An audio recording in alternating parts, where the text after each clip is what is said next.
07, where's your emergency? Hi, let me just got shot over here. Near, what street is this? 25th and Pierce. Where's the person that was shot? He's laying in the street. Okay. Okay, we're gonna send somebody over there. Okay. Okay. All right, they'll be there shortly. Do you know where the guy is shot to? Is he shot in his legs and is he awake? I can't really tell. You can't tell. Okay. All right. Thank you. Milwaukee Fire. Fire Police 07. My caller disconnected 25 in Pierce for a man shot. We're going to need traffic shut down on 25th on Pierce and on National. 10-4.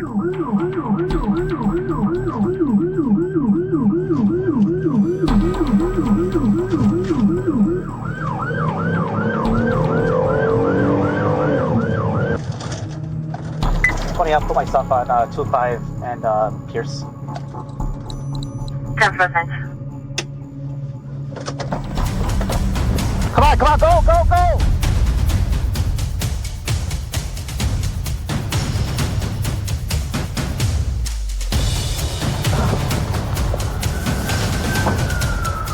Jeremy, do you have a map? At the time the police arrived, they have, frankly, no idea what's happened. The victim was located in the street. And so what happened is a mystery. Did you witness this, sir? Okay, wait right there. I'll talk to this man, okay, sir? Thank you. 2120.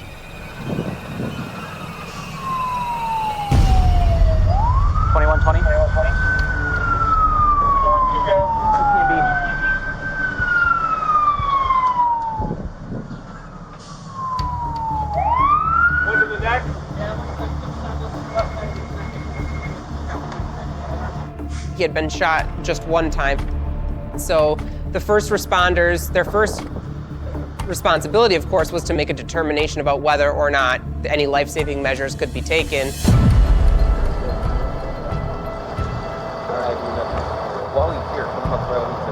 Okay, I'll get the information a while. I think he's starting to canvas. Oh, really? He's going in? Yeah. Okay, he's probably going to go with that.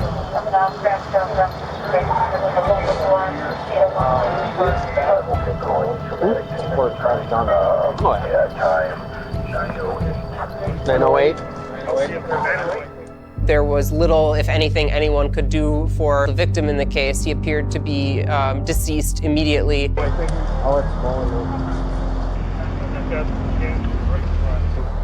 I'll get on the phone with medical examiner. Okay.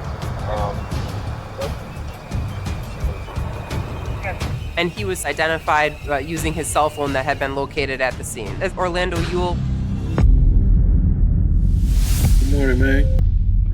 I used to be getting ready to go to work soon or whatever. You know what I'm saying? Just saying good morning, having you a good day. My brother was a loving, caring, fun-going person. The person I used to try to bring people together with food, with laughter, with joy, you know. That was my brother. He was that guy, you know. He was that guy to put on a Santa Claus suit for the kids and make them feel good. It didn't matter what it was. I'm junior, so got my name from him. I'm my father's son. I got his name and I got his looks. I remember my father barbecuing for people, making friends with the neighbors. Orlando followed in my father's footsteps. They actually had a rib cook-off, battling against each other to see who made the best rib. My father actually won. My brother was kind of mad, but he was ready to come back and do it again. He was a little upset. He said, all right, you got it this time. We're gonna end up doing it again. Give me time, we're barbecuing again. Unfortunately, it never happened.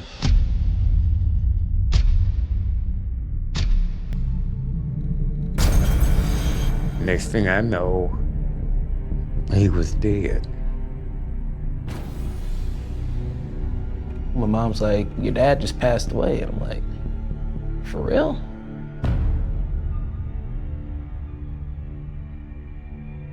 That's something that you just don't believe.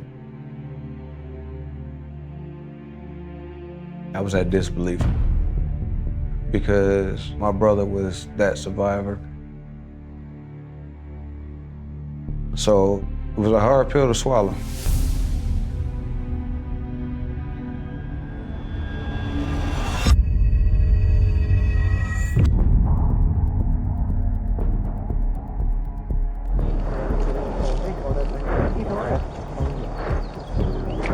How you guys doing? How are you? Good, good. When myself and the other homicide detectives responded to the scene, the victim had already been pronounced deceased. Orlando was struck once to the neck. The victim lying there, that can be very emotional, but we can't really let emotions take over at that point. Yeah, we'll get a. It didn't look like there's any entrance or exits. It's hard to tell because of the hair and blood, but it almost looked like the ace anything. There was like maybe a raise, like really hard. Well, it looks like you probably went in right there. Is that no, I didn't see it. I couldn't find it. Yeah, they must have got him right in the artery for it to bleed out like that. Yeah, I think because he was on its side. I mean, it doesn't feel like there's any deformity here. Unless the bullets, but there's something in there. Yeah, I couldn't tell if that was just beard and coagulated or if there's another one. We did not have a whole lot to go on initially in determining who was involved and what happened. It could have been, a robbery going wrong. Could have been shot somewhere else and then dumped there, which does happen. Or it could have happened right there. We really can't say a whole lot, and that's frustrating. It was determined very early on that some of the individuals who lived in the area had security cameras located on the exterior of their residences that police were able to obtain from those neighbors. In this case, we discovered some excellent evidence on the video. So as we're watching this and piecing this together, it gets quite exciting. We saw a 4-door Pontiac G6, tinted windows, pulled on South 25th Street, facing southbound, right on the corner there. You do see the rear passenger door open and the victim falls out of the car. And then the vehicle then pulls off at high rate of speed going southbound on South 25th Street. Even though we had a lot of video from the scene, we didn't have the license plate on the suspect vehicle. The angles weren't correct. At the end of the day, this isn't a case where we have video of the shooting from inside the vehicle or exactly what happened, and it was likely that any evidence would have left the scene with the vehicle. The only way to establish what happened inside the vehicle was to figure out who was in the vehicle at that time and what exactly had happened. That is a mystery.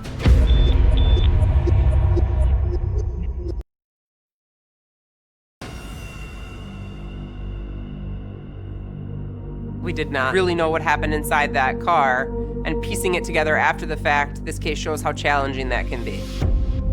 So during the investigation, we discovered in the victim's pockets not only were 8 $20 bills, but also receipts for an ATM machine, which was nearby at a gas station a couple blocks away.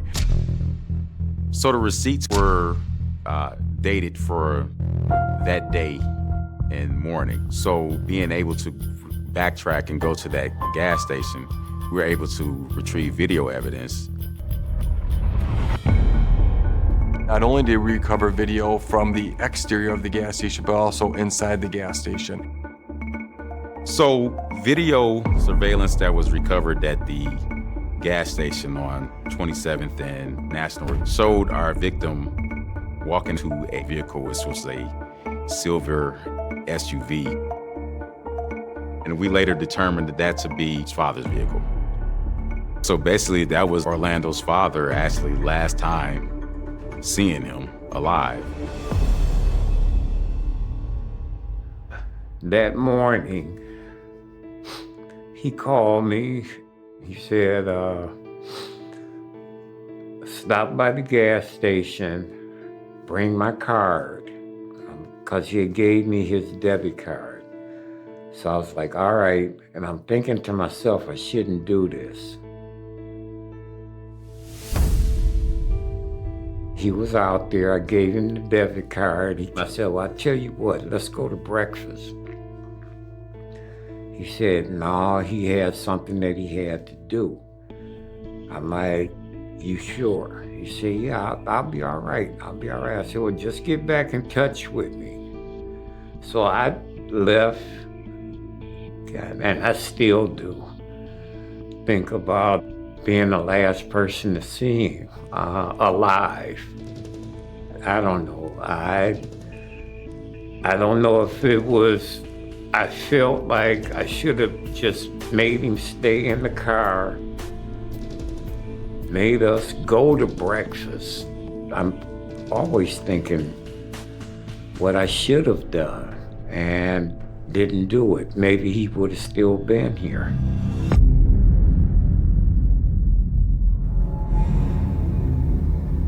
So video surveillance showed our victim walking from his father's vehicle.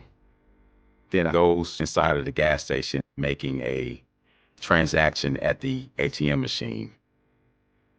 The victim then walks out of the gas station and walks to a different vehicle, the suspect vehicle. The suspect vehicle, which was a 4-door Pontiac G6, tinted windows, and then later driving through the lot and exiting. That Pontiac goes down a couple blocks and turns right on South 27th Street and then pulls along a curb where the incident happened. Approximately 5 minutes later, we then ultimately went back onto the scene to locate witnesses in the area so we can see if they have any information regarding this vehicle. We located a witness standing outside the police tape.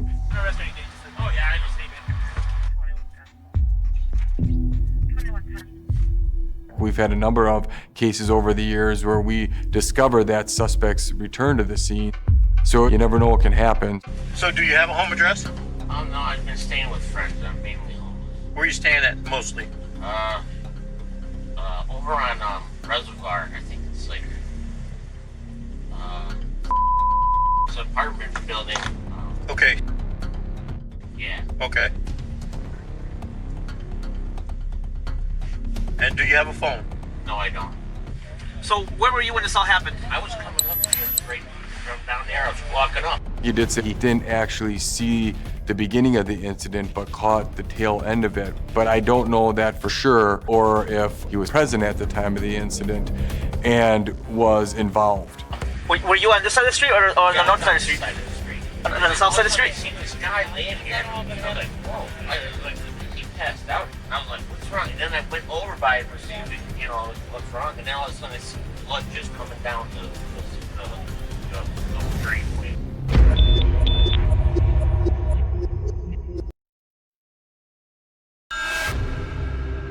Did you hear any shots?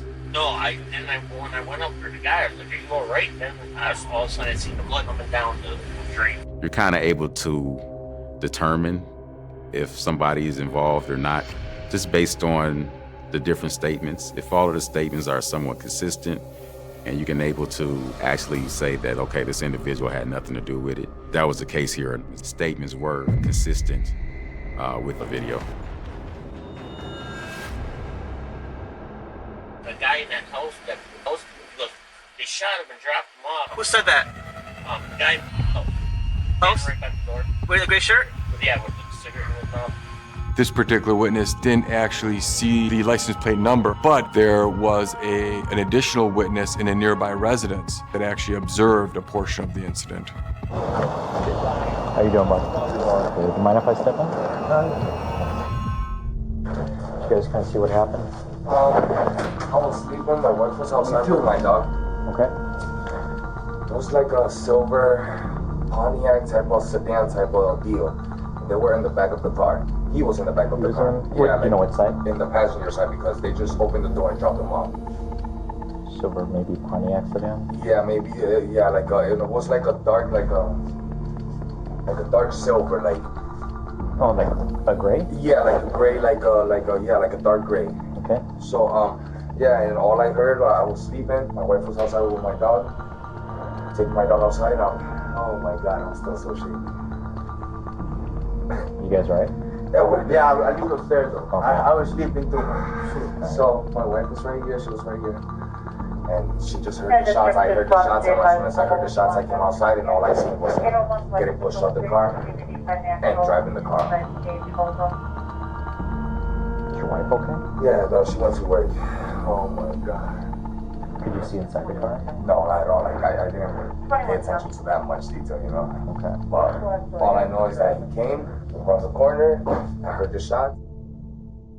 What the witness stated was that a medium-sized gray four-door auto parked along the curb line.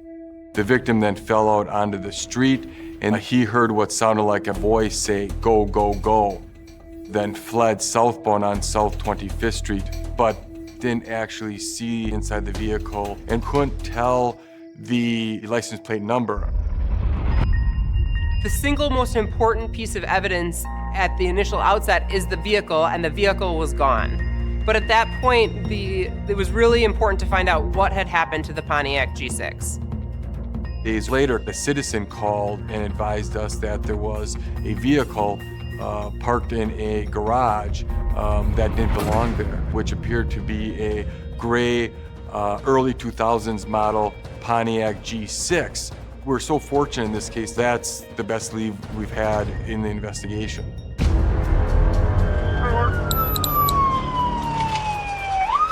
2135. Is that 2135? Ultimately, the police were called to the scene.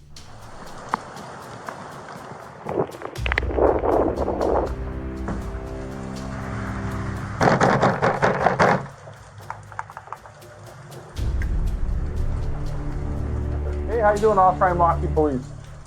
Hey, the reason I'm here is, you know there's a vehicle in the back of your garage? Yeah. Do you know whose car that is? No, I don't. You know who lives upstairs? She recently just moved in, but she said it wasn't her car either. Was that car here when you moved in? No, it wasn't. When did that car show up? I think Monday night. Monday night? Sometime Monday night? Yes. You know around when? No, because I get off of work around. I made it back here around like 10:30, and my kid's father was here with the kid, which is the one who was up there at the station. Oh, he's the one that called about the car? Because we Okay. and he wanted to know if it was the neighbor. Yeah. Thank you. You're welcome. They determined that the vehicle in the garage was in fact the missing Pontiac G6. It was really important to find out if the person who found the car was completely truthful about how the car ended up, where it ended up.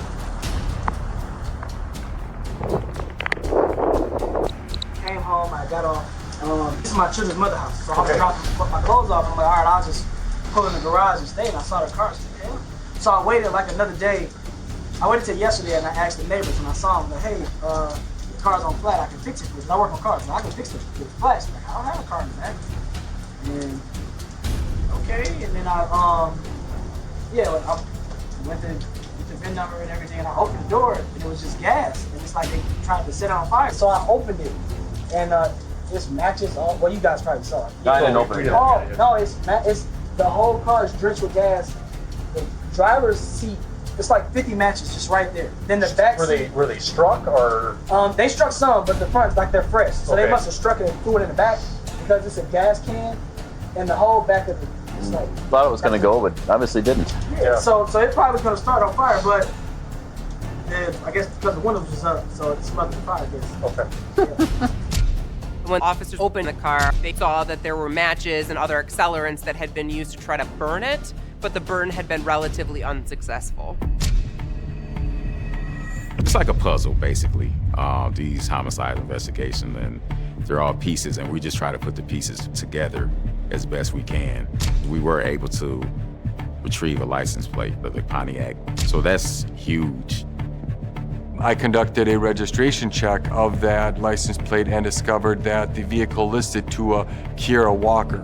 not that particular citizen in the garage. So at that point, now we have a name to put with the vehicle, and now we have our best lead of the investigation.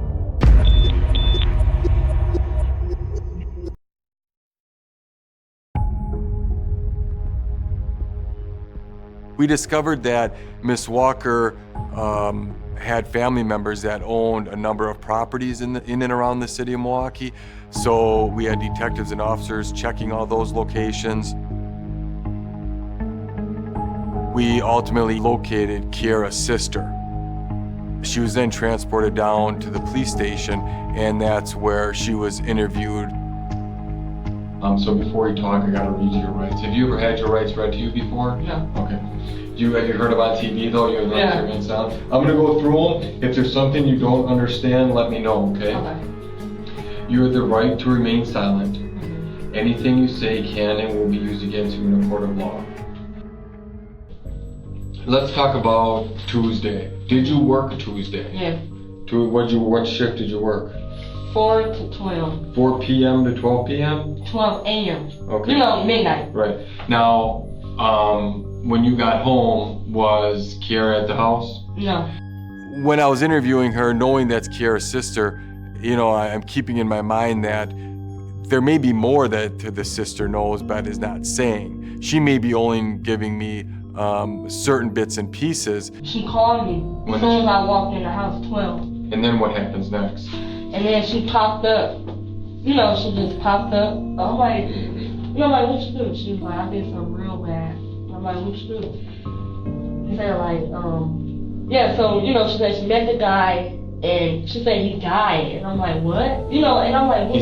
She said, I met a guy and he died. She said the guy was halfway in the car, and then they were struggling over the gun. The gun was pointed towards him, I guess, you know, pointed this way. So she said they were struggling over it, and then it went off. Yeah, I'm like, well, what are you talking about? So I looked it up on Fox 6 News, and I'm like, wow. The interview of Kiara's sister was important because now we have a family member of the suspect telling us that the suspect is admitting that Kiara was present at the time of the incident and was involved, but we still hadn't located her.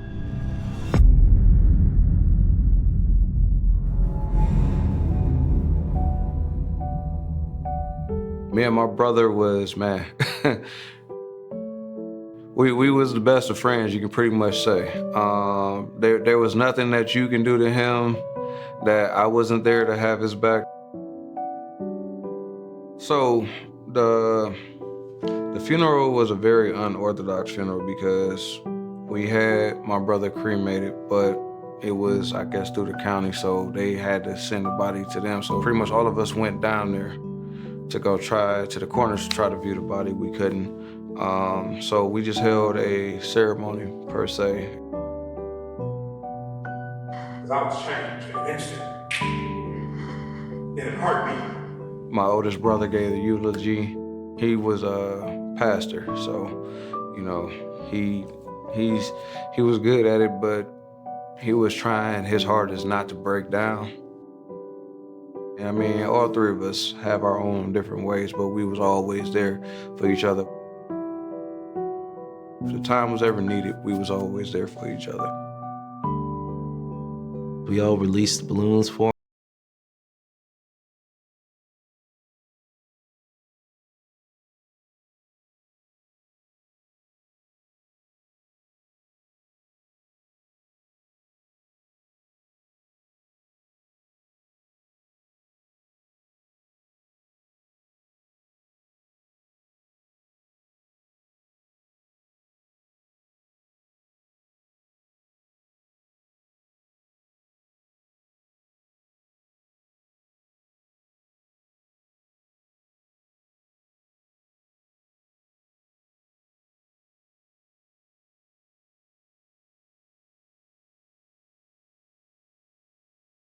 Around and stuff. Now I'm just sitting here. It's just there.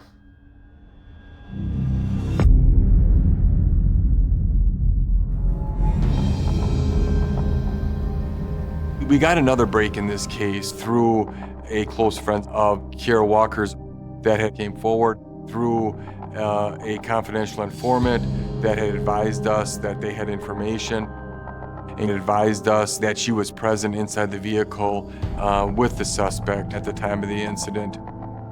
So in this case, she was interviewed at the police department. Karen, I'm Martin. This is my partner, Rudy.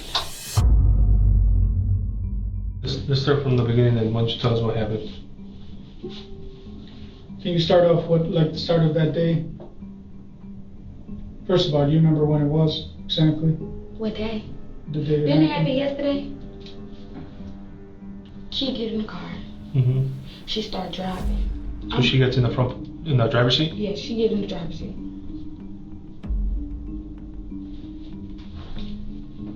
Okay. We went to McDonald's. Which McDonald's did you guys go to? The McDonald's, is that 27th or like 26? Like Capital and stuff or what? No, on the south side. Oh, okay. In National? National? Like 26 and National, or somewhere over there. Did you guys actually go into McDonald's or No, did you guys we just go drive through? After we left McDonald's, she started driving. So like she driving in a direction towards where I live. So I'm like, drop me off. I'm ready to go in the house. But she's like, no, just ride with me. Just ride with me somewhere real quick. So I'm like, okay, I'm just ride with her, whatever. And you're in the front seat? Yes, I'm in the front passenger seat. And dude walked up to the car. He asked Key like, can I get some? My dad sent me this $200. So what happened is ultimately Kiera is driving with the witness from a McDonald's in the suspect vehicle, and they ended up driving into the gas station lot where Miss Walker was involved in selling some drugs, and the victim was interested in purchasing some drugs. So he get in the car, we go around the corner. So she asked him like, how much you spending? He told her he want to spend $40. But I don't know if she misinterpreted what he said or, I don't know. She trying to talk him into spending the whole $200. He like, I don't want to spend the whole $200. I'm going to spend all my money at one time. Okay. So they're kind of debating that? Yeah, they debating that. Victim told her, you're going to have to kill me. But these are the exact words he said. You're going to have to smoke me. So are you guys parked at this point or still driving? We parked. Did you guys drive around? Left the gas station. You left the gas station? We spent the block and we was... Oh, here you go. Yeah, you say you go. He gets in the car and then you guys go around the corner somewhere. Yeah. Okay. I don't know. I'm gonna say she put it up because I don't know where the gun came from. When I turned around, she got the gun like this. I was the whole two. How many shots? It was 2 shots. So after she shot the first shot, he opened his door. I got scared. I don't want to see nothing, but I don't know how he got out the car though. Mm-hmm. I don't know how he got out the car. Did you see where he got for help? I think he was crying. He was crying? Yes, I heard him crying. So now we have these two witnesses, the informant and the sister, giving us these statements, essentially identifying the suspect in this incident as Kiera Walker. We wanted to interview her regarding this, but now with a positive identification of her as being the shooter, now we can actually look to arrest her for this offense. On May 11, 2019, we were looking for Kiera at a number of locations, and one location was an apartment that was associated with Kiera's current partner. I work for Milwaukee Police. Okay. I work for the detective. Okay. What's going on? Well, we have. Y'all scared me. Well, we have to talk to, who's the other person that's in there right now? I got my 2 little sisters and my baby. It's 2 kids and 2 teenagers. That's my warrior. I'm not trying to scare you or anything. Because I'm like, why would y'all be at my door? Well, somebody had said that Miss Walker is here. No, I do know Miss Walker, but she's not. Would you be willing to just walk us through and make sure she's not, and then I can explain everything to you? See, I don't want y'all coming in my house. She's not here. I got 2 teenage girls here. Okay. But What's going on with Miss Walker? Her name came up in a pretty serious investigation, and she needs to clear some matters up with detective. Like, it can't wait till tomorrow. It can't. Okay, I understand that, but Miss Walker don't stay in my house. She was confronted, but she told the detectives she didn't know what they were talking about. Yeah, because I got little girls in my house. And So we've got to talk to her in a very important way, to the point that they may not let me leave here. wait, hold on. Well, you don't need to call her. For though. She's wanted. For a homicide? She's a fugitive. Yes. She's wanted for homicide, yeah. And if you would aid her in any way, it would be negative to you. I understand. And I'm not coming to make threats, but I can tell them, hey, look, we're talking with her. She's not here. Okay, and here's my thing. This don't affect my house, does it? No, we are not gonna, okay, unless you are actually hiding her, like really doing something bad. We're never gonna call anybody regarding what's going on here. Like, we're not gonna talk to management, we're not gonna do that to you. It's between us.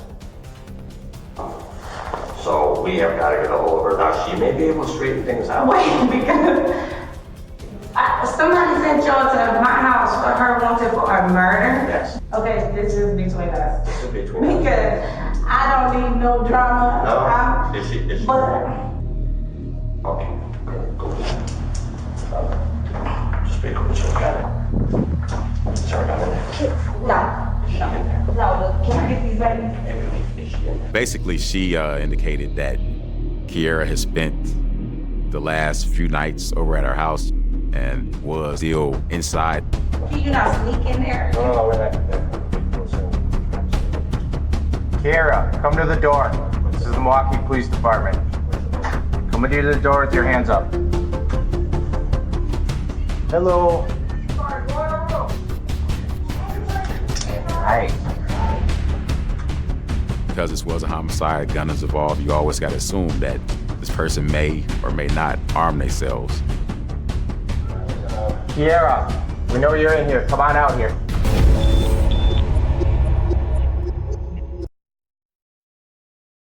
Come on out here. No, that's my little sister. Have the kids come out. She's not, listen, I promise she's not gonna do anything. Let me just get my baby. What's your baby's name? Carter. Carter, can you come out here by your mom? There was a bit of a concern because the apartment had a number of people inside of it, even some children. Is the suspect going to harm somebody else? So we asked the occupants in the apartment to exit for their safety. Sorry. Come here. Kiera, come here. No. Come here. Pat, come on in here. Johnny. Is that Simon? Come here. You don't have any weapons on you, right? Put your hands up. Are you Kiera? Yeah. Okay, all right. We'll talk your to hands you. up. We just gotta make things safe, okay? And then we'll talk to you. Okay. Do me a favor. Step over here. We'll get you. Just hang on. Hang on. Put your arms up. You don't have anything sharp or anything like that, right? We're just trying to be safe, okay?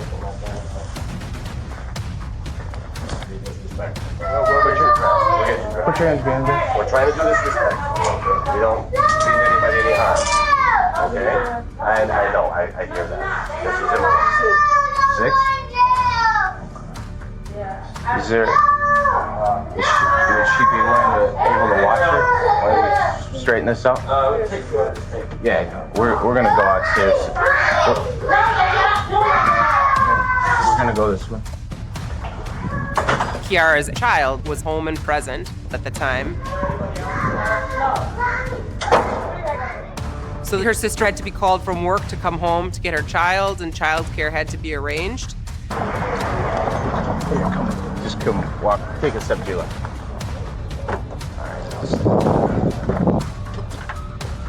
Watch your head.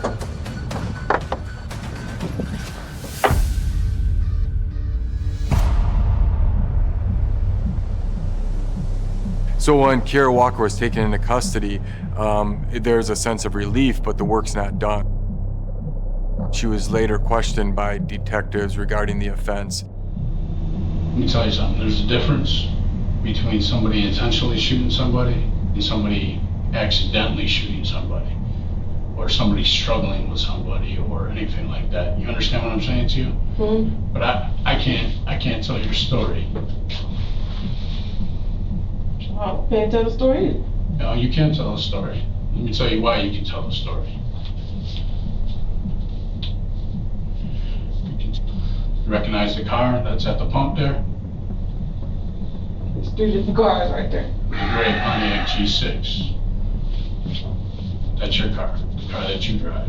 Yeah, I don't drive that car. That car can't go, but okay. Okay.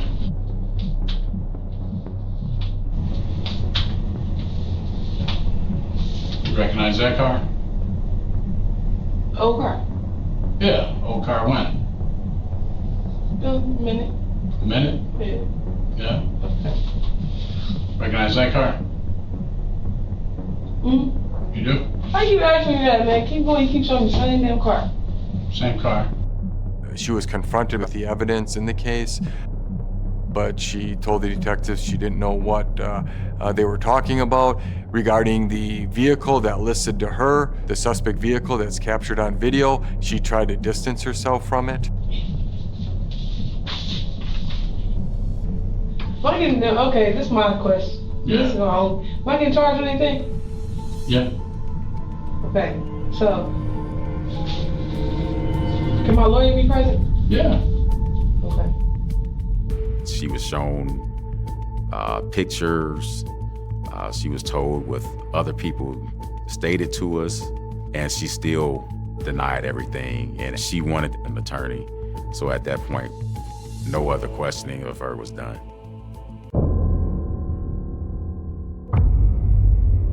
So based on the totality of the investigation, it appeared that Kiara Walker knew that Orlando had a couple $100s on him, and she was under the impression that he was going to spend all that money buying drugs from her. But Orlando didn't want to. He only wanted to spend a small portion of it. I think that upset Miss Walker, and that caused her to pull this gun out and pretty much say, I'm taking this money. And then when Orlando defied her order of giving the money, then she became upset, fired a shot, and then unfortunately that resulted in the death of Mr. Ewell.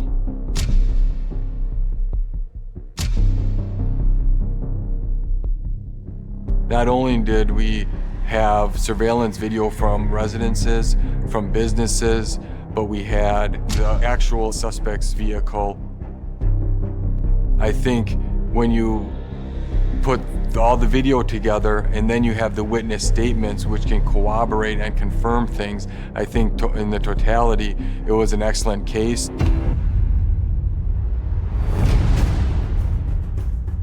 Kiara Walker ultimately pled to a second-degree reckless homicide. She got 16 years of initial confinement, followed by 10 years of extended supervision. Ultimately, it was essential that the 2 females in the car cooperated in the prosecution of Ms. Walker, and so they were not charged at that time with any criminal offenses. I think it's important to remember that anytime there's a homicide, it's a tragedy for everybody involved. Certainly for the victim, for the family, but it's a tragedy when another person goes to prison for the rest of their life, and it's a tragedy for their family and the people that are depending on them to be of assistance. Kiara had children. The loss of their mother for 16 years in prison is catastrophic. It was very satisfying getting a conviction in this case. Not only for us, but we hope that the family was happy with the result, and we're hoping that we could give the family some closure. Have you a great time, man. I'm glad to see that you made it out there to go hang out, do it big, man. I want you to have you a great time. Stay blessed out there, man. I'd rather be remembered as the guy who could do anything. He was someone who could do anything. He was a barber. He could barbecue. Tried to start a business. He was artistic. Both of us do like to draw. He has his own large portfolio of everything that he's pretty much did, and I've been trying to dabble into it. After his passing, it's been hard to sit there and try and draw again. From what I know, it wasn't like the addiction was like a need. It was more like he was stressed and he needs something to relieve it. Then having problems that just stack up on itself, it probably just took a real toll on him. I have to pass that gas station. I drive past there 3 days a week. Oh. But I'm good with it. I don't really like passing it, but I'm mentally I'm okay with it. It's something that happened. Maybe, who knows? Up there we might end up getting a chance to do another cook-off. I just purchased my first house, and he ain't here to see it. He knew that was something I wanted to do. All I can say is I miss my brother, my friend, you know. I miss him. I miss him bad.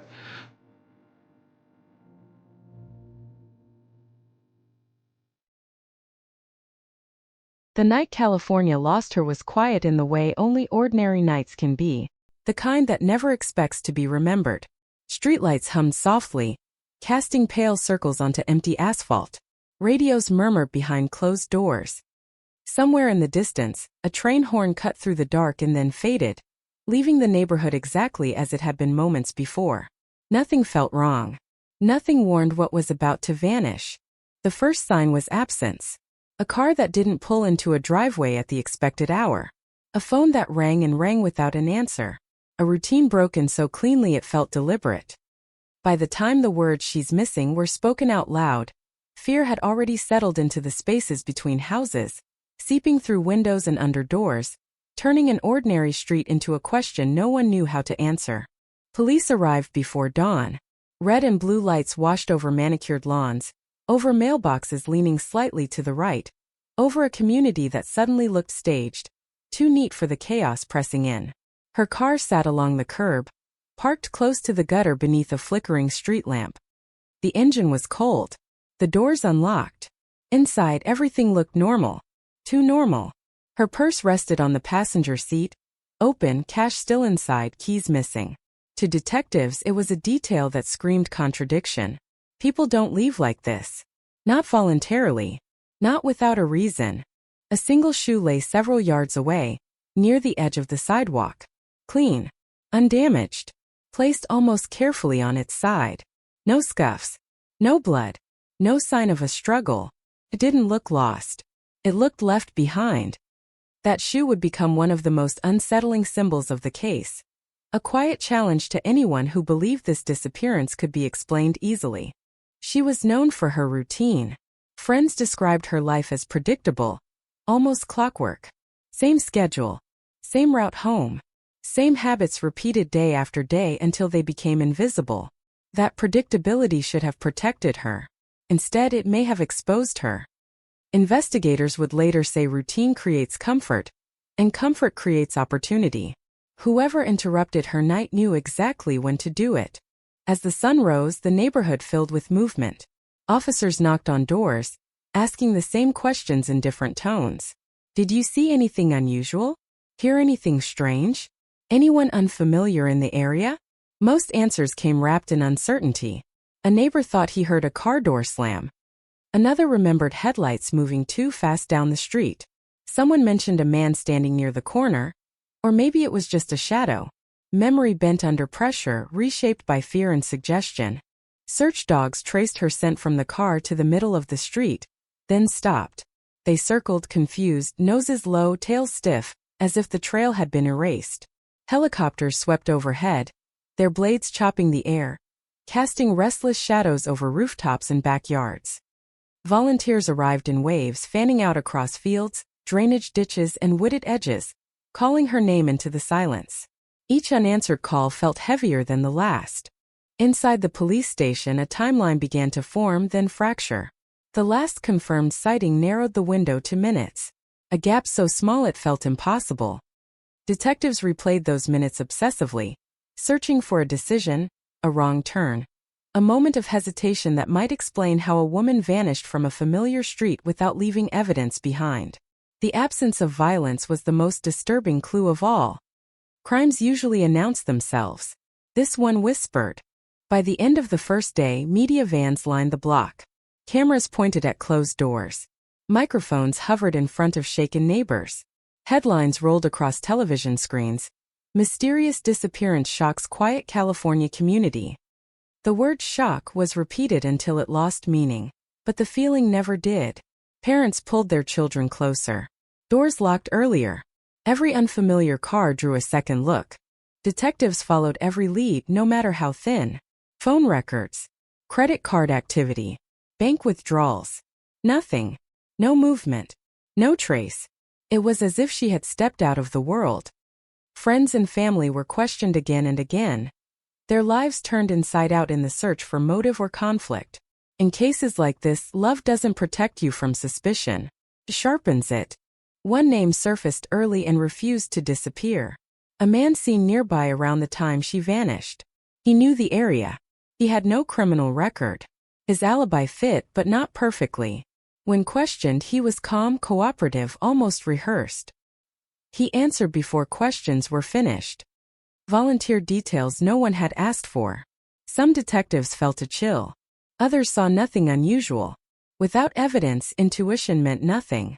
Weeks passed. The search widened, then slowed. Flyers faded on telephone poles, edges curling under sun and rain. Tips dried up. Those that came in led nowhere. Sightings from other cities. Anonymous calls heavy with accusation and light on fact. Each one had to be checked. Each one consumed time the investigation didn't have. The shoe was tested again and again. Fibers. Dirt. Nothing that could place it anywhere other than the sidewalk where it was found.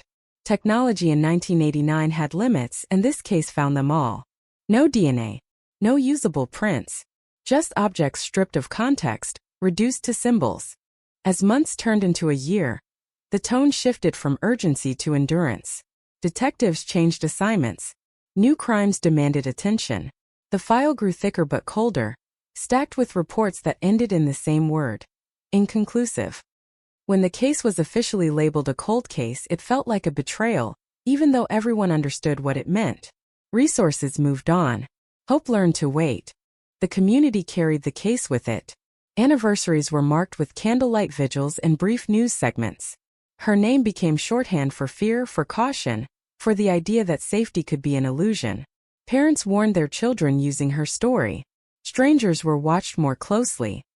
Silence felt different now, heavier, suspicious. Inside the evidence room, boxes sat untouched, sealed with tape and belief. Detectives who had worked the case couldn't let it go. Some pulled the file down late at night, rereading statements, staring at photographs, wondering what they had missed. The shoe. The unlocked car. The routine. The empty minutes where everything must have happened. The answers felt close, just out of reach. Years passed. Technology advanced. DNA databases grew. Evidence once considered useless became valuable. Somewhere inside those boxes, something waited for the future to catch up. The case slept, not dead, just dormant, gathering weight with every passing year. Because cold cases don't disappear. They linger. They press against the edges of time. And when they finally move again, they don't just solve a mystery. They reopen wounds. They shock communities. They force the past to speak in a voice no one is ready to hear. And in 1989, on a quiet California street, the silence had already begun to tell its story. In the weeks after the disappearance, the silence didn't fade. It hardened. It settled into the town like dust that no amount of sweeping could remove, coating conversations, routines, even sleep. Every morning the same question returned, uninvited and unanswered. How does someone vanish from a familiar street without a sound, without a trace, without a single witness who could say with certainty this is what happened. Detectives kept working long after the cameras pulled away. The case had already slipped into that dangerous middle ground, no longer new enough to command full attention, not old enough to surrender to the archive. They chased patterns instead of leads, building theories from fragments. Someone had to know something. Someone had to have seen something. The problem was proving it. They rebuilt her final day minute by minute. The hours at work uneventful. Co-workers remembered nothing unusual. No arguments. No strange phone calls. She left on time, smiling, carrying her bag the same way she always did. The drive home should have taken less than 20 minutes. A route she could have driven blindfolded. Somewhere along that stretch of asphalt routine cracked. Investigators focused on geography. The street where her car was found wasn't isolated, but it wasn't busy either. Enough traffic to blend in. Enough quiet to avoid attention. They stood at the curb at different times of day, watching how shadows fell, how headlights swept across houses, how easy it would be to stop briefly without drawing notice. Too easy. That realization unsettled even the most seasoned officers. The shoe returned to the center of the investigation. Detectives debated endlessly what it meant. Was it dropped during a struggle? Left behind as a message? Carried in place later? Each theory opened new questions and closed others. No matching scuff marks were found on the pavement. No evidence she had been dragged. The absence of violence continued to feel deliberate, controlled. Someone had planned this or someone had been very lucky. They turned to relationships. Friends, co-workers, former partners. Anyone whose name appeared in her life, however briefly, was questioned. Most interviews went nowhere, ending in frustration and apology. But tension rose as the same questions were asked again. Months apart, details shifting slightly each time. Innocent people grew defensive. Some stopped cooperating altogether, exhausted by suspicion. One interview, though, lingered in the minds of investigators. The man whose name refused to stay buried.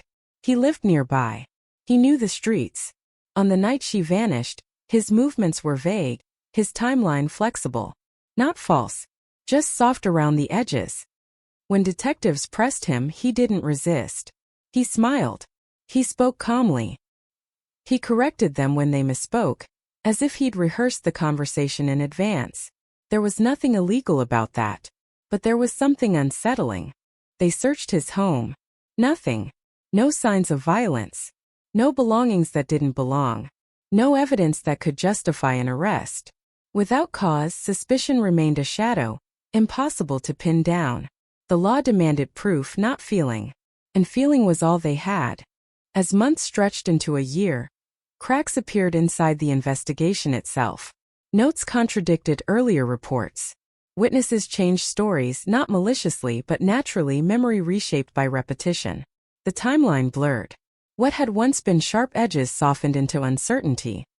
Detectives argued over details that should have been settled long ago.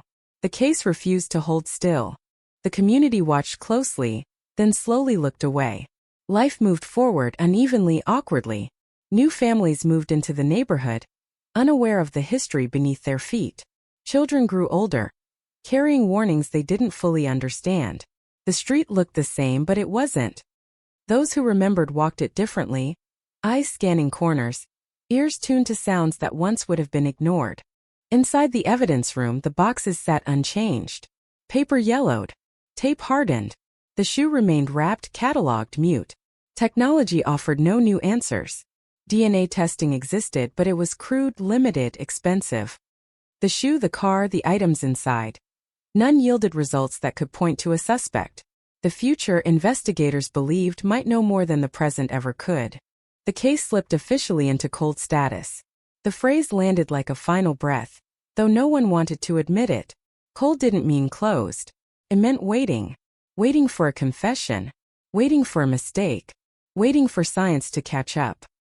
Detectives who had lived with the case carried it quietly, pulling the file down late at night, flipping through pages as if repetition alone could unlock truth. Years passed. New crimes filled the headlines. New faces filled the police department. The disappearance became a reference point, a cautionary tale shared with rookies, A reminder that not all cases end with handcuffs and courtrooms.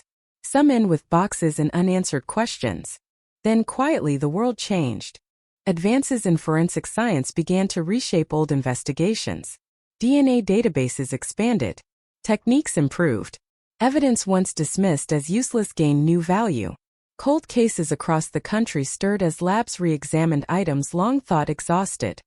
Detectives who had retired received phone calls they never expected. Files were reopened. Hope, dormant but not dead, flickered back to life. In California, the 1989 disappearance returned to the table. The evidence boxes were opened for the first time in years. Items were logged again, this time with different eyes. The shoe. The interior of the car. Fibers. Touch points that had once yielded nothing were now treated like potential gold. Technicians worked methodically, aware that one mistake could destroy what little chance remained. The waiting returned, but it felt different now. This wasn't the frantic waiting of the first days. It was slower, heavier, charged with the knowledge that answers might finally exist.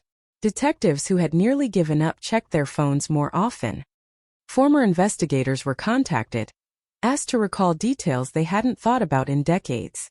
Memories stirred, imperfect but eager. When the call finally came, it was brief, technical, easy to misunderstand. A partial match. Not enough to celebrate. Not enough to arrest. Just enough to change everything. A name surfaced from the database, faint but undeniable. A man whose DNA profile intersected with evidence from the case, separated by years but linked by science that hadn't existed in 1989. Detectives stared at the report in silence. Some felt relief. Others felt dread. The name was familiar. Too familiar. It belonged to someone they had questioned long ago. Someone they had suspected but never touched. Someone who had walked free for decades while the case slept. They moved carefully, aware that time cuts both ways. Memories fade. Evidence degrades. Mistakes become permanent. Surveillance began quietly. Records were pulled. Old interviews were reread with new context. The calm cooperation from years ago suddenly felt different, sharper, edged with implication. The community didn't know yet. The street didn't know. The silence held, unaware that it was about to break. Because when cold cases wake, they don't whisper. They roar. And the past, once patient, was finally ready to speak.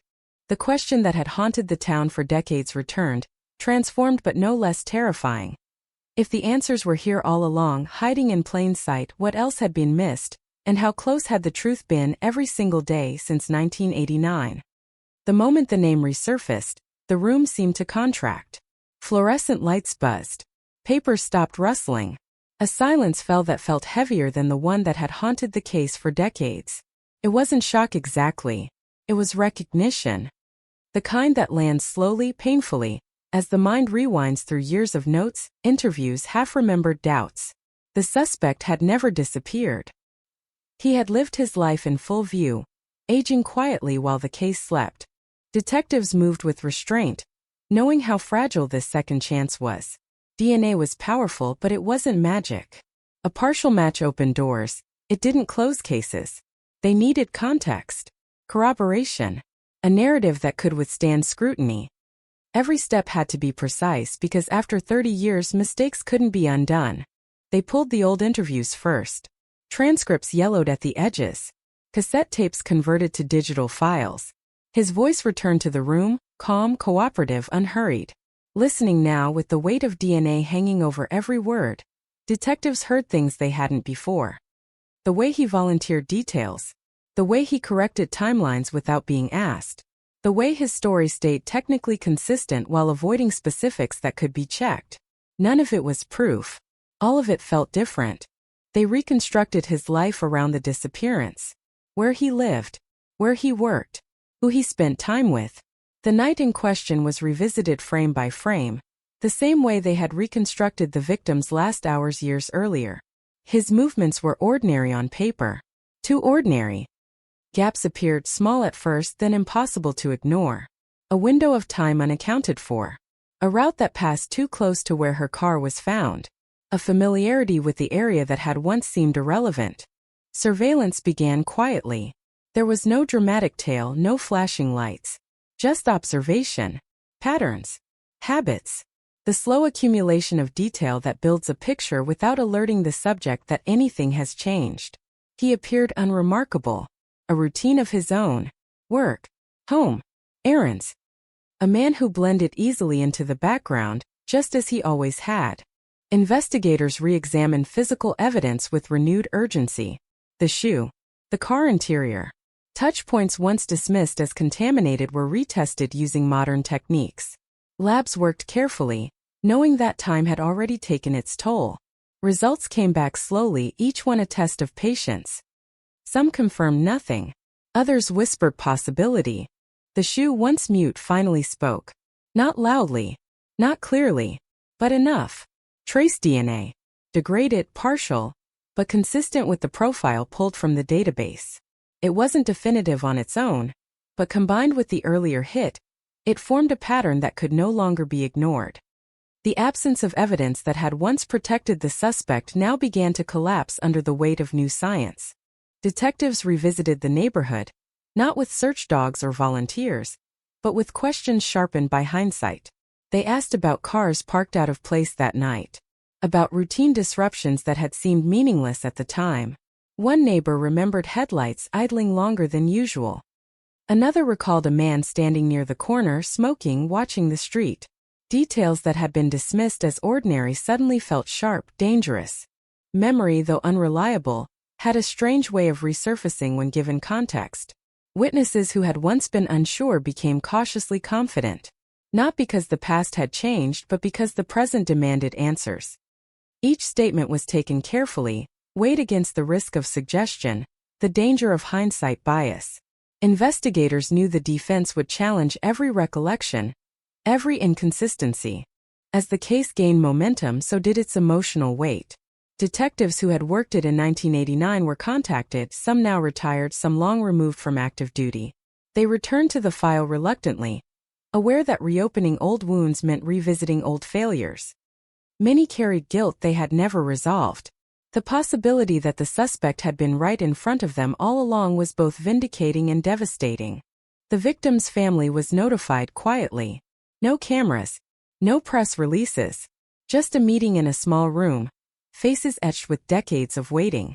Investigators explained the science carefully, avoiding promises, emphasizing process. The family listened in silence, absorbing the idea that after all this time, the case might finally move. Hope returned cautiously, tempered by years of disappointment. The suspect was approached again, this time under the guise of routine follow-up. He agreed to talk. Of course he did.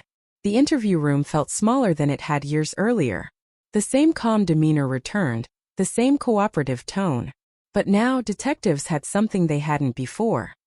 Leverage. Science. Silence that worked against him. When confronted with the DNA, he didn't explode. He didn't confess. He paused. Just a fraction too long. Enough to notice. He asked questions instead of giving answers. Technical questions. Legal questions. His composure held, but cracks appeared beneath the surface. The interview ended without an arrest, but no one in the room doubted what they had seen. A warrant followed. DNA samples were collected formally, properly, closing the gap between database hits and courtroom standards. The waiting returned, thick and unbearable. Results were expedited, but science still took time. Each day felt borrowed, stretched thin by anticipation. When confirmation arrived, it landed quietly, without ceremony. A match. Statistically overwhelming. The kind of result detectives dream of and fear in equal measure. There was no longer room for doubt. The man who had once been a person of interest was now something else entirely. The arrest came early in the morning, efficient, controlled. No chase. No spectacle. Neighbors watched from behind curtains, unaware they were witnessing the end of a story that had begun before some of them had moved to the street. Handcuffs clicked closed, the sound sharp in the still air. For investigators, it was the culmination of decades of waiting. For the suspect, it was the end of a long, quiet freedom. News broke within hours. Headlines exploded. California 1989 cold case solved. DNA arrest stuns former detectives. The community reeled as the past surged violently into the present. People who had lived alongside the suspect for years searched their memories for signs they had missed. Conversations shifted from disbelief to anger to a chilling realization. The danger had never left. It had simply aged. Inside the station, detectives moved on instinct, preparing for what came next. Interrogations, charges, court. The machinery of justice roared to life after decades of silence. But beneath the activity, a deeper unease remained. Solving the case answered one question and raised countless others. How many opportunities had there been to stop him sooner?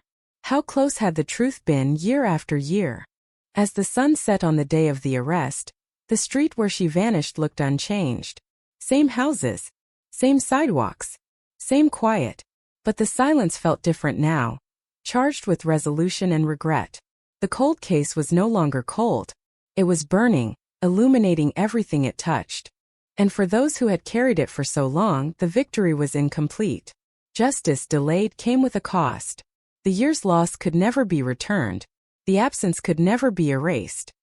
All that remained was truth, finally exposed, and the knowledge that even the quietest streets can hide the longest shadows. The arrest didn't bring silence back to the town. It shattered it. Sirens faded, headlines screamed, and suddenly everyone was talking at once, trying to fit 3 decades of uncertainty into a single explanation. Coffee shops buzzed with disbelief. Neighbors compared memories, their voices low, as if speaking too loudly might wake something dangerous. The name on everyone's lips was familiar, unsettlingly so. He wasn't a stranger pulled from the shadows. He was someone who had existed in plain sight, someone who had shared sidewalks and small talk while the case slept.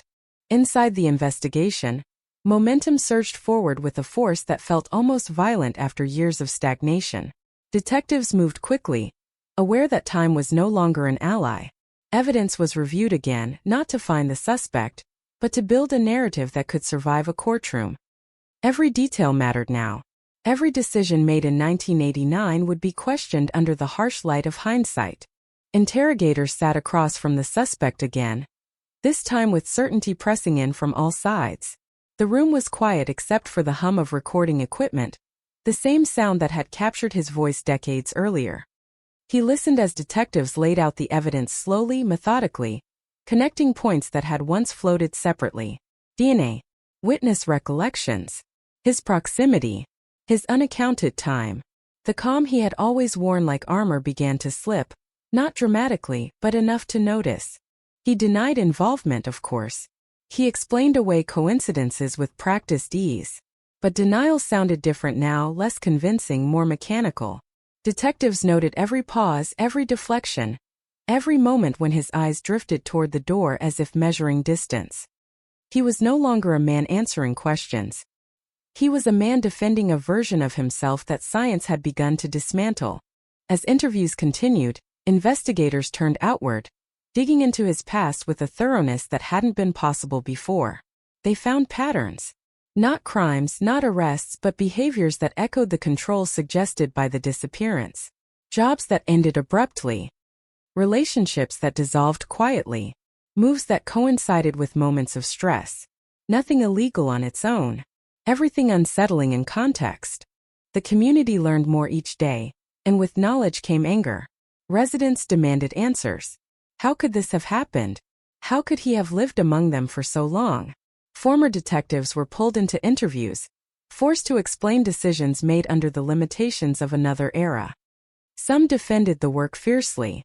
Others admitted, quietly, that the case had haunted them, that suspicion had lingered without proof, poisoning confidence.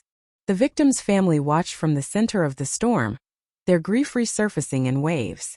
Closure was promised by headlines, but reality offered something far more complex.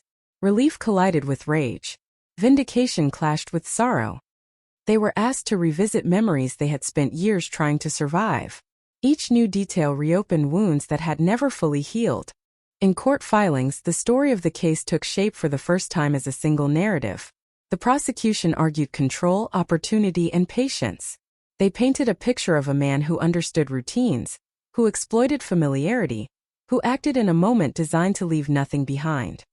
The defense pushed back, attacking the science, the witnesses, the decades of delay. They spoke of contamination, of unreliable memory, of reasonable doubt amplified by time. Outside the courthouse, cameras waited. Every hearing became a spectacle. Each procedural step reported like breaking news. The phrase cold case followed the story everywhere, a reminder of how long justice had waited. Former detectives watched coverage with mixed emotions, pride and regret tangled together. Solving the case had validated their instincts, but it also confirmed their fears. They had been close. Too close. As evidence was presented, the shoe returned to the spotlight, no longer a symbol of mystery but a thread woven into proof. Experts explained how DNA survived, how technology had evolved, how what once seemed meaningless had become decisive. Jurors listened intently, aware they were witnessing the collision of past and present, of old crimes and new science. The defense questioned everything. Why now? Why trust evidence so old? Why believe witnesses whose memories had aged alongside the case? The answers were technical, careful, grounded in probability and process. The prosecution reminded the court that time did not erase truth. It only hid it. Behind the legal arguments, a deeper question lingered, unspoken but heavy. What if the case had been solved sooner? What lives might have been different? Investigators avoided the thought, but it pressed in anyway. Justice delayed carried consequences beyond the courtroom. The suspect's demeanor shifted subtly as the case advanced. Confidence gave way to calculation. He spoke less, listened more. In moments when he thought no one was watching, something colder surfaced in his eyes, something that confirmed what many already believed. The mask that had held for decades was thinning. The town followed every development obsessively. Old fears resurfaced, mingled with relief that the danger had finally been named. People revisited memories, wondering how they had missed the signs, how ordinary moments had coexisted with something so dark. Trust, once fractured, was slow to return. As the trial loomed closer, detectives felt the weight of finality. This was the last chapter, the point where questions would either be answered or left forever incomplete. They prepared meticulously, aware that one misstep could undo years of work. The cold case had become fragile again, vulnerable not to neglect but to scrutiny. On the eve of the trial, the street where she vanished was quiet once more. No cameras, no tape, just houses and sidewalks and the faint hum of distant traffic. The absence that had defined the case still lingered, but now it shared space with something new. Accountability. Truth. A reckoning long overdue. The silence no longer asked what happened. It asked something harder. How could this have taken so long? And what does justice mean when it finally arrives decades late, carrying answers that change everything but cannot restore what was lost? The case that had slept for 30 years was awake now, fully, dangerously alive, and everyone involved understood that when the verdict came, it would not only judge one man. It would judge an era, a system, and the fragile line between safety and illusion that had defined a quiet California town since 1989. The trial began without ceremony, but the weight in the room was unmistakable. Wood benches creaked softly as people shifted, searching for comfort that didn't exist. Jurors avoided eye contact with the cameras. The defendant sat still, hands folded, expression neutral, as if patience alone could bend time back in his favor. For the first time since 1989, the case had a center of gravity, and everything in the room leaned toward it. Opening statements cut through decades of silence like a blade. The prosecution spoke of routine and opportunity, of a moment chosen carefully enough to leave almost nothing behind.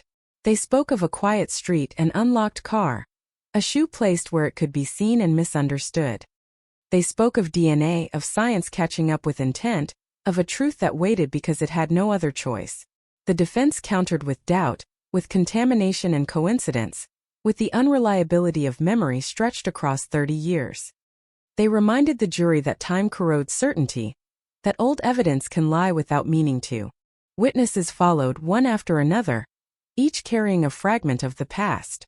Neighbors described the night again, their voices steadier now, sharpened by hindsight. They spoke of headlights lingering, of a man near the corner, of a feeling that something wasn't right even if they hadn't known why. Cross-examination pressed hard, exposing inconsistencies, forcing admissions of uncertainty. The truth didn't emerge cleanly. It rarely does. It surfaced in layers, imperfect and human. Experts took the stand to explain what had once been impossible. DNA was described not as magic but as math, as probability, as a language the past had spoken quietly until the present learned how to listen. Charts appeared. Percentages were recited. The shoe, once a symbol of confusion, became an anchor point, a carrier of information that had outlived technology's ability to read it. Jurors leaned forward, absorbing the idea that something so small could hold a truth so large.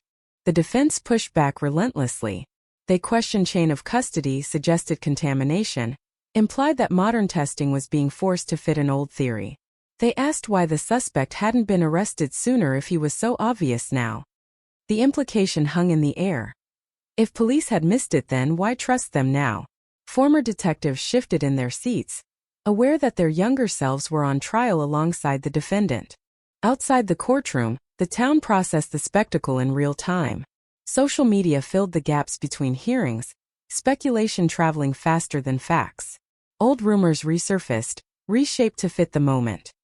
People who had lived near the defendant replayed conversations, gestures, smiles, searching for meaning they hadn't seen before. Familiarity curdled into suspicion. Ordinary memories felt contaminated. Inside, the prosecution returned again and again to the absence of chaos. No screams. No struggle. No mess. Control, they argued, was the story. Control in approach. Control in timing. Control in aftermath. The defendant's life after 1989 was examined not for crimes, but for quiet. For how easily he had blended, how little he had drawn attention. The argument wasn't that he was monstrous. It was that he was patient. The defense framed the same quiet as innocence. A life lived without incident. A man who cooperated with police, who answered questions, who had nothing to hide. They warned the jury against mistaking personality for guilt, against letting science overshadow doubt. They reminded everyone that a verdict could not be undone, that certainty was a dangerous illusion. As days passed, the emotional temperature rose. The victim's family sat together, hands clasped, listening to details they had imagined 1,000 times and never wanted to hear. Each mention of the night reopened the wound, but it also brought something else, something they had been denied for decades: acknowledgement. The world was finally paying attention to what had been taken from them. The defendant watched it all with measured stillness. When evidence cut close, his jaw tightened. When witnesses faltered, his shoulders relaxed. It was a performance honed by years of living unchallenged. Detectives noticed the moments when the mask slipped, brief flashes of irritation or calculation that confirmed what interviews had suggested. He was not surprised by the case. He had been waiting for it. Closing arguments compressed 30 years into an hour. The prosecution spoke of patience rewarded by truth, of a community owed answers, of science restoring a voice long silenced. The defense spoke of doubt magnified by time, of the danger of retrofitting certainty onto an old mystery, of the responsibility jurors carried to resist emotion. When the jury filed out, the room exhaled, a collective breath held too long. Deliberation stretched on, each hour a test of endurance. Outside, cameras waited. Inside, the jury parsed evidence piece by piece, balancing probability against doubt. They asked for transcripts. They revisited exhibits. They argued, not loudly but intensely, aware that the decision would echo far beyond the room. This was not just a verdict. It was a reckoning with time itself. When the jury returned, the room went still. The foreperson's voice carried the weight of every year the case had waited. The verdict landed with a soundless impact, heavy and final. Guilty.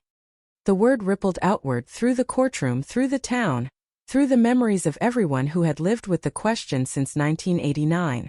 There was no celebration. Relief came quietly, tempered by the understanding that justice had arrived too late to repair what mattered most.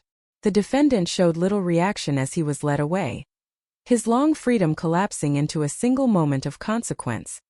Former detectives closed their eyes, absorbing the confirmation of instincts they had once been unable to prove. Vindication tasted bittersweet. Sentencing followed, solemn and deliberate. The court spoke of harm measured not only in loss, but in years stolen from a family and a community. The punishment acknowledged guilt but could not touch the absence left behind. As the gavel fell, the case officially ended, but its effects did not. Outside, the town struggled to recalibrate. Safety felt different now, reframed by the knowledge that danger had worn a familiar face. People spoke openly about fear they had buried, about mistrust that had shaped choices without explanation. Healing began unevenly, interrupted by anger and fatigue. Closure, promised so often, proved elusive. In the end, what remained was truth, stripped of mystery but heavy with consequence. The cold case was solved, yes, but the cold it had carried lingered. It lived in the spaces between neighbors, in the way silence was heard, in the knowledge that time does not forgive. It only waits. And as the courtroom emptied and the cameras packed away, the quiet returned to the street where everything had begun. Not the innocence of before, but a quieter quiet, shaped by answers finally spoken and the understanding that even when justice arrives, it leaves echoes that never fully fade. After the verdict, the noise faded slowly, like a storm moving offshore. Cameras left first, then commentators, then the steady stream of strangers who had come to witness history and moved on. What remained was quieter, heavier, more complicated. Justice had spoken, but it had not explained everything. It never does. In the spaces left behind, questions regrouped, no longer about who did it, but about how it had been allowed to linger for so long. Inside the department, the case was officially closed, but no one felt finished. Files were archived with care that bordered on reverence. Boxes were labeled, sealed, shelved, but not forgotten. Detectives walked past them with a different awareness now, understanding that every cold case carried the potential to wake, to demand answers decades after the moment had passed. The solved case became a reference point, a cautionary example, a reminder that certainty is often delayed, not denied. Former detectives returned to their lives carrying a complicated relief. Some slept better for the first time in years. Others found the case resurfacing in dreams, reshaped by hindsight. They replayed early interviews, early decisions, early doubts, asking the same quiet question again and again. Could this have ended sooner? It wasn't an accusation. It was a reckoning. Policing had changed. Science had changed. They had changed. The past, stubborn and fixed, had not. The victim's family faced a different aftermath. The verdict had not closed a door so much as opened another. They were asked to speak, to remember, to explain their grief to an audience that had only recently learned her name. Sympathy arrived late and loudly. Some days it felt comforting. Other days it felt invasive. They learned quickly that resolution did not mean relief. It meant adjustment. It meant learning how to live with answers after surviving so long without them. The town attempted to move on, but movement was uneven. For years the disappearance had been a warning whispered to children, a shadow cast over routines. Now that the shadow had a source, it didn't disappear. It sharpened. Neighbors looked at each other with new caution, aware that danger had once been familiar, friendly, forgettable. Trust, once fractured, did not heal cleanly. In classrooms and briefing rooms the case was studied, not sensationalized but analyzed. The role of routine, the significance of absence, the limits of intuition without evidence, the power of DNA when paired with patience. Instructors emphasized what the case had taught painfully: that cold cases are not static, that evidence waits, that the future can interrogate the past more effectively than the present ever could. The defendant settled into a different rhythm, one measured by institutional routine rather than freedom. Appeals were filed as expected, procedural and precise. The defense argued process, not innocence, challenging the reliability of evidence aged by time. Courts listened carefully, methodically, aware of precedent. The science held. The verdict stood. Each denial of appeal reinforced the finality of the case, not with drama, but with repetition. Outside the legal system, the story continued to ripple. Other families with unsolved cases watched closely, hope and envy colliding uncomfortably. If this case could be solved after 30 years, why not theirs? Detectives received calls, emails, letters, urging them to reopen files, retest evidence, look again. The solved case became a symbol, both inspiring and cruel. Not every box holds answers. Not every silence will break. Advances in technology accelerated. Databases expanded again. Algorithms improved. Genetic genealogy entered the conversation. reshaping what investigators believed was possible. The solved case, once an exception, began to feel like part of a larger movement. Cold cases across the country stirred, some waking fully, others resisting resolution. Each success carried an echo of the California case, proof that patience could be rewarded. But success came with consequences. Investigators confronted uncomfortable truths about missed opportunities, about resources diverted, about communities left waiting. Reviews were conducted, policies adjusted, training updated. None of it changed the past, but it reshaped the future. The solved case became both a victory and a lesson written in permanent ink. The street where she vanished remained unchanged in appearance, but it carried a new identity. Visitors came quietly, standing at the curb, looking for something to explain how ordinary space could host extraordinary loss. There was nothing to see. That was the point. The danger had never announced itself. It had blended, waited, acted, and disappeared. The lesson lingered in the absence of markers. Years after the verdict, the case resurfaced in documentaries and long-form articles, framed as a triumph of science over time. Former detectives participated reluctantly, careful to center the victim rather than the method. They spoke of patience, of humility, of the need to accept that not all answers arrive when we want them. The narrative was compelling, but those closest to it knew the truth was less tidy. Solving the case did not erase the years lived without answers. The family attended one anniversary quietly, not as a vigil, but as a moment of acknowledgement. They stood together, no cameras invited, remembering a life rather than a crime. The air was still. The silence felt different now, not empty but weighted with knowledge. They had answers. They had accountability. They did not have closure. They had something more fragile, harder to define. In the department, younger detectives took over the cold case unit with renewed purpose. They reopened files that had gathered dust, applying new techniques, new perspectives. Each reopened case carried the same risk. Hope could return and be disappointed again. But the California case had changed expectations. Waiting was no longer passive. It was strategic. Evidence was preserved not for now, but for later. As time passed, the solved case settled into history. Headlines were archived. The shock dulled. What remained was influence. Procedures altered. Conversations shifted. The understanding that time could be an ally if evidence was protected, if patience was maintained. The case had proven something difficult and necessary. Justice does not expire. It waits. Still, on certain nights, the street felt quiet in a way that was hard to ignore. Not ominous. Reflective. A reminder that the past does not leave cleanly. Stays embedded in place, in memory, in habit. People who live there learn to carry that awareness without letting it consume them. It became part of the landscape, invisible but present. The cold case had been solved, but its impact continued to unfold, shaping careers, policies, and lives long after the verdict. It had forced a confrontation with time itself, exposing both its cruelty and its utility. Time had hidden the truth. Time had preserved it. Time had delivered it back when the world was finally ready to hear it. And so the story moved forward, not as a conclusion, but as a continuation. A reminder that every quiet street holds a history, every absence leaves a mark, and every unanswered question carries the potential to return, demanding attention long after the moment has passed. Time did not stop after the case was solved. It adjusted. The city learned how to live with a truth that arrived late, reshaping routines that had already adapted to uncertainty. The solved cold case did not settle into silence. It became a low, constant hum beneath daily life, present in conversations, policy meetings, and private moments of reflection. Justice had arrived, but it had not simplified anything. It had complicated the present with the weight of the past. Within the department, the cold case unit changed its posture.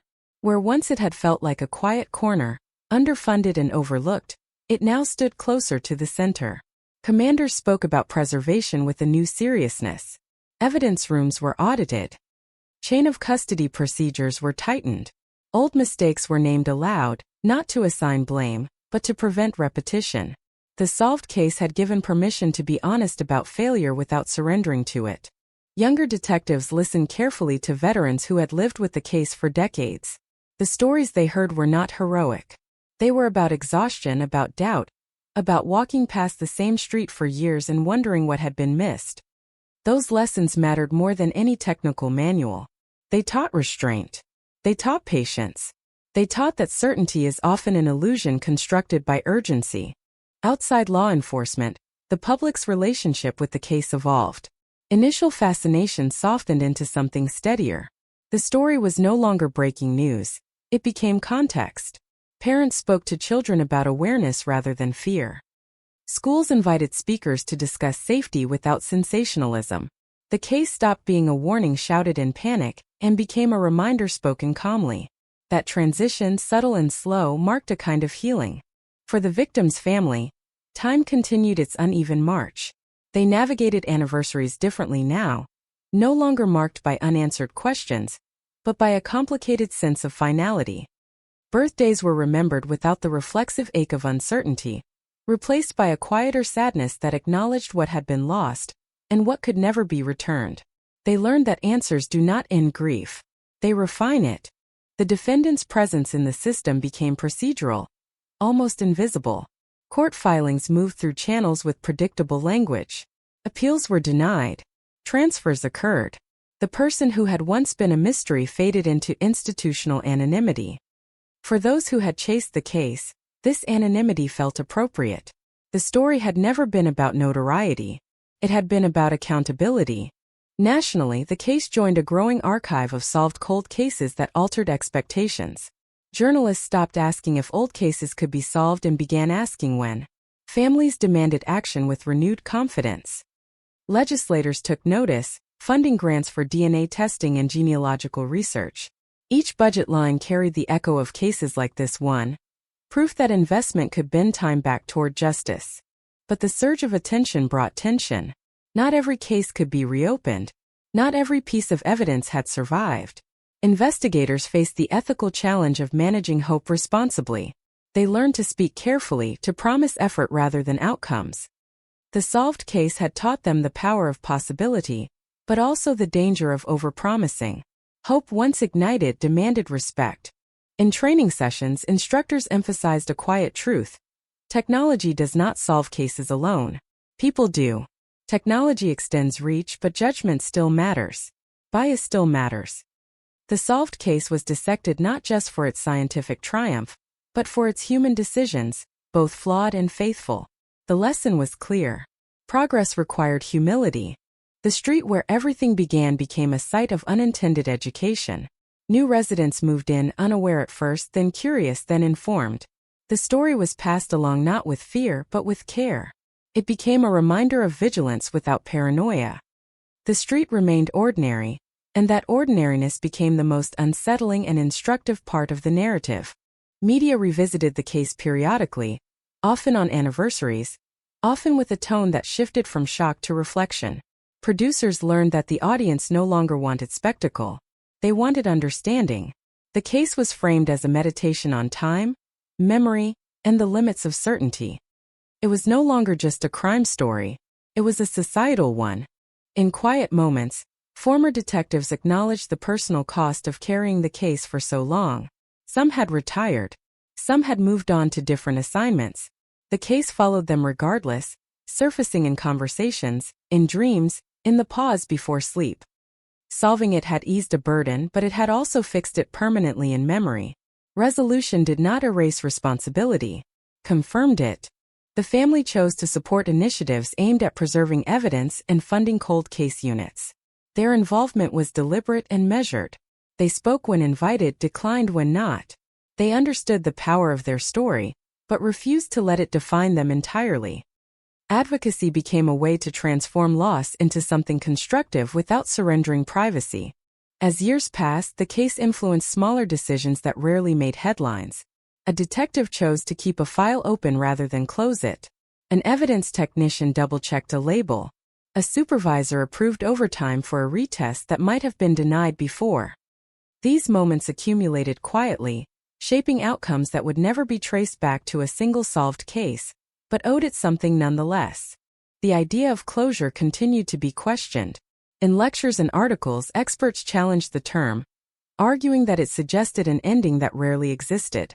The California case became a reference point in those discussions, illustrating that resolution and closure are not the same. One delivers answers. The other is a personal process, uneven and ongoing. Communities with unsolved cases watched closely, learning from both the success and its limitations. Some saw progress. Others saw stagnation. The solved case did not create equality of outcomes. It created a benchmark. It showed what was possible under certain conditions with certain resources at a certain moment in technological history. It did not guarantee repetition. The passage of time revealed another truth. The solved case had changed how absence was understood. Missing persons were no longer seen solely as current emergencies or fading memories.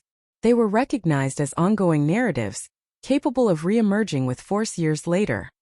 That shift altered how cases were prioritized and preserved. On one quiet evening, long after the last appeal had been denied, a former detective drove past the street without intending to. The light was fading. The houses looked unchanged. There was no ceremony, no marker. Just a sense of alignment, of something long out of balance finally settling into place. The feeling was not triumph. It was acknowledgement. The cold case had become history, but not a closed chapter. It lived on in policy, in practice, in memory. It reminded those who encountered it that justice is not bound by calendars, that patience can be strategic, and that truth, once found, carries responsibilities that extend far beyond a verdict. And as the city continued forward, the case remained embedded in its collective understanding, not as a wound reopened, but as a scar acknowledged, evidence of harm survived, lessons learned, and a commitment renewed quietly and persistently, to keep looking, to keep waiting, and to keep believing that even the longest silence can still be broken. The story did not end when the courtroom emptied. It thinned out, spread wide, seeped into places where headlines never reached.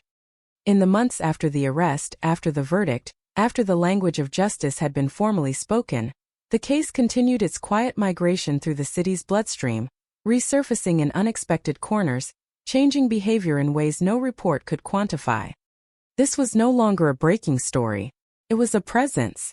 In evidence rooms across the state, technicians handled old boxes with altered reverence. Dust was no longer a sign of neglect, but of potential. Sealed envelopes were no longer assumed dead. The solved cold case had taught a brutal lesson. Time does not erase relevance. It only delays it. Every fiber, every hair, every smudge carried the possibility of a future voice, waiting patiently for the right moment to speak. Detectives working unrelated cases felt the shift first. They noticed it in how supervisors listened. A suggestion to re-examine an overlooked angle was no longer dismissed with a sigh. The phrase "probably nothing" lost its authority. The solved case had humiliated certainty. It had proven that confidence, when left unchallenged, could become its own blindfold. The city itself began to narrate the case differently. At first, it had been told as a nightmare resolved, a story with an ending. Over time, it transformed into a cautionary tale about assumption and silence. Local radio hosts spoke less about the killer and more about the gaps. The moments when something felt wrong but no one had the language or courage to insist on it. The focus shifted from the act to the aftermath, from the crime to the long wait. For those who had lived inside the investigation, the wait had been its own sentence. They remembered the nights when the case file lay open on a desk long after the building emptied, pages flipped without progress, names reread without clarity. They remembered the pressure to move on, to chase newer crimes with louder demands. The solved case forced them to confront an uncomfortable truth.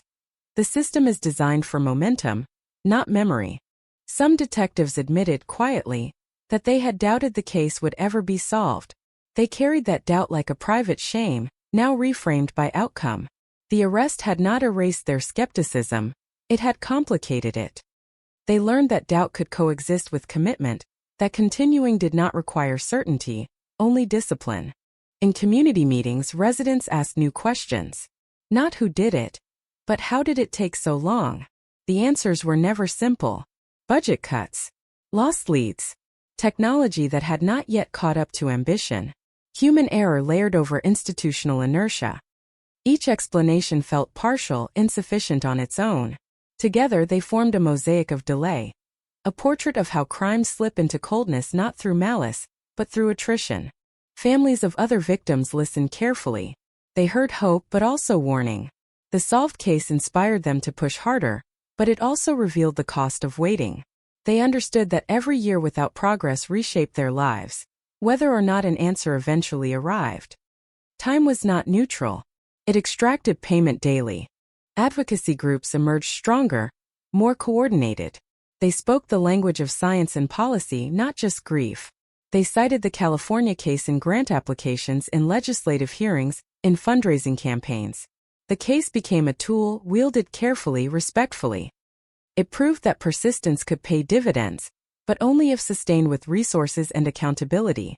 Behind the scenes, the technology that cracked the case continued to evolve. Databases expanded, algorithms refined, ethical debates intensified.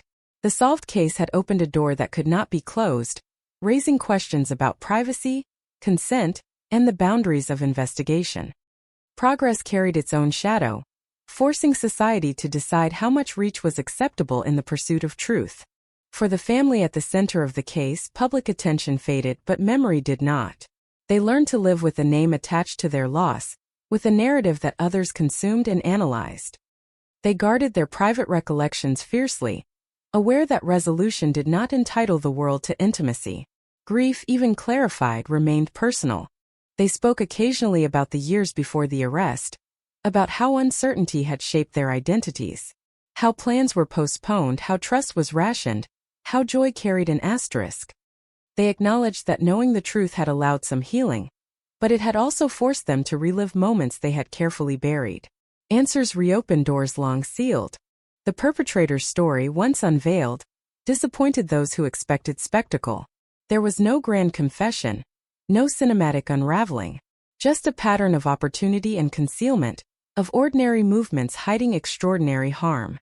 The banality unsettled people more than any monstrous image could. It suggested that evil did not always announce itself. Sometimes it blended in perfectly.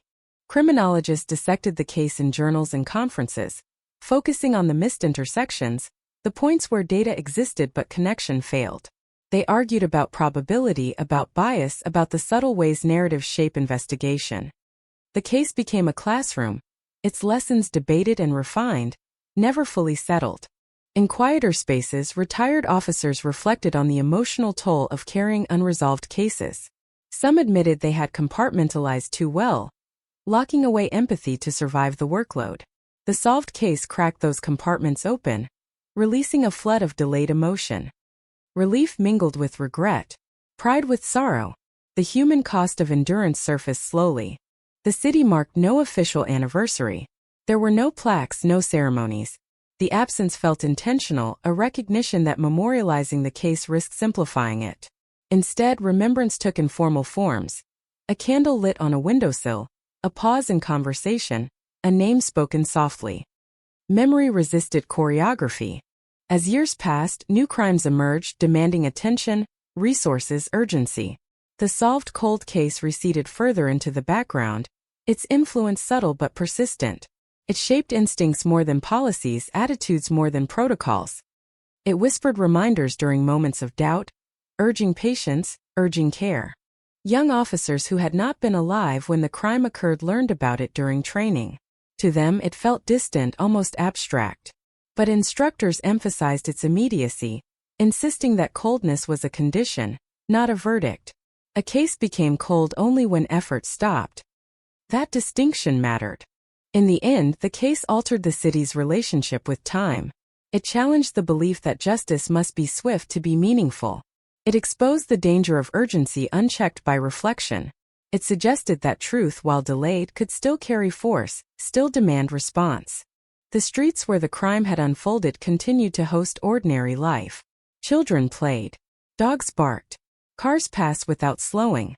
The ordinariness was no longer haunting. It was instructive. It reminded observers that tragedy does not freeze landscapes. It embeds itself, quietly, into the rhythm of daily existence. And beneath that rhythm, the case endured as a low-frequency echo, a reminder that silence is not absence, that unanswered questions do not dissolve with time, and that even when a cold case is finally solved, its true impact unfolds not in the moment of revelation, but in the long, complicated aftermath that follows, reshaping systems, memories, and the fragile confidence people place in the promise that no truth is ever truly lost. Long after the case slipped from the front pages, long after its name became shorthand instead of headline, the echoes continued to travel. They moved slower now, deeper, settling into institutions and individuals alike, shaping decisions that would never be publicly linked back to a single crime in 1989, yet owed their existence to it all the same. This was the afterlife of a cold case, invisible but persistent, a shadow cast forward rather than back. Inside precinct offices, the solved case altered instincts. Detectives no longer trusted the first version of a story, no matter how clean it sounded. They learned to sit with discomfort, to let contradictions breathe instead of smoothing them over. Silence became suspicious. Gaps became loud. What once felt like noise was now treated as signal. The case had taught them that truth often hides where impatience refuses to look. Evidence lockers became quiet battlegrounds against entropy. Labels were rewritten. Packaging upgraded. Forgotten boxes were recatalogued, not out of nostalgia, but out of obligation. Every object was treated as unfinished business. The solved cold case had exposed how fragile the future of truth really was, how easily it could be compromised by neglect masquerading as routine. Prosecutors, too, adjusted their language. They spoke less about certainty and more about probability, less about winning and more about responsibility. The case had reminded them that justice delayed carried its own risks, not only to victims, but to credibility itself. Convictions decades later demanded humility, transparency, and restraint. The past, once reopened, did not tolerate arrogance. For journalists who had covered the case across generations, the shift was personal. Some had written the first articles as young reporters, chasing quotes, deadlines, bylines. They revisited the story years later with different eyes, aware now of how framing could harden assumptions, how early narratives could shape investigations in ways that were difficult to undo. The solved case forced a reckoning with their own influence. In classrooms, criminal justice students studied the file not as a triumph, but as a caution. They traced the timeline, marking points where momentum slowed, where certainty calcified, where alternative paths were dismissed too quickly. The lesson was uncomfortable. Failure was rarely dramatic. It was incremental. It accumulated quietly, decision by decision, until time itself became the enemy. The community's relationship with law enforcement evolved in parallel. Trust did not surge overnight. It recalibrated. Residents learned to distinguish between individuals and systems, between effort and outcome. The solved cold case had proven persistence, but it had also exposed vulnerability. Faith became conditional, grounded not in promises but in process. For families still waiting on answers in other cases, the California story was both beacon and burden. It inspired hope, but it also sharpened impatience. They demanded timelines, transparency, action. They learned the language of evidence and funding. Grief turned strategic. Waiting became active. The solved case had taught them that silence could be challenged. Behind prison walls, the perpetrator's existence faded into routine. The system absorbed him without ceremony. There were no interviews, no spectacles. His name appeared in documents, then less frequently, then only in footnotes. The ordinariness of his end unsettled those who followed the case most closely. It felt disproportionate to the years of uncertainty he had created. But justice, they learned, was not designed for symmetry. The victim's name, by contrast, endured. It appeared in scholarship funds, in advocacy letters, in quiet conversations. It was spoken carefully, protected from exploitation. The family understood that remembrance could honor without freezing the person in tragedy. They insisted on complexity, on memory that included laughter as well as loss. As technology advanced, new tools promised to accelerate justice further. Artificial intelligence, predictive modeling, expansive databases. Yet the solved cold case remained a warning against over-reliance. It had not been solved by technology alone. It had required someone to reopen a file, to question assumptions, to believe that time had not erased relevance. Human judgment remained the hinge. Ethical debates intensified. How far should investigators go? Whose data could be used? Where did consent end and necessity begin? The solved case was cited on both sides, proof of potential and precedent for caution. It had unlocked doors, but it had also revealed rooms filled with difficult questions. In the city, life continued with indifference to history's weight. New businesses opened, old ones closed. Streets were repaved, buildings repurposed. The physical landscape moved on, indifferent to memory. Only those who knew the story sensed the undercurrent, the way certain intersections seemed heavier, certain nights quieter. Retired detectives gathered occasionally, drawn together by shared history. They spoke about the case less directly now, circling it through anecdotes and half-finished sentences. They acknowledged mistakes without defensiveness, successes without pride. Time had softened edges, leaving clarity where certainty once lived. The solved cold case had not redeemed them. It had educated them. In policy rooms, administrators referenced the case when arguing for funding, but they also referenced its limitations.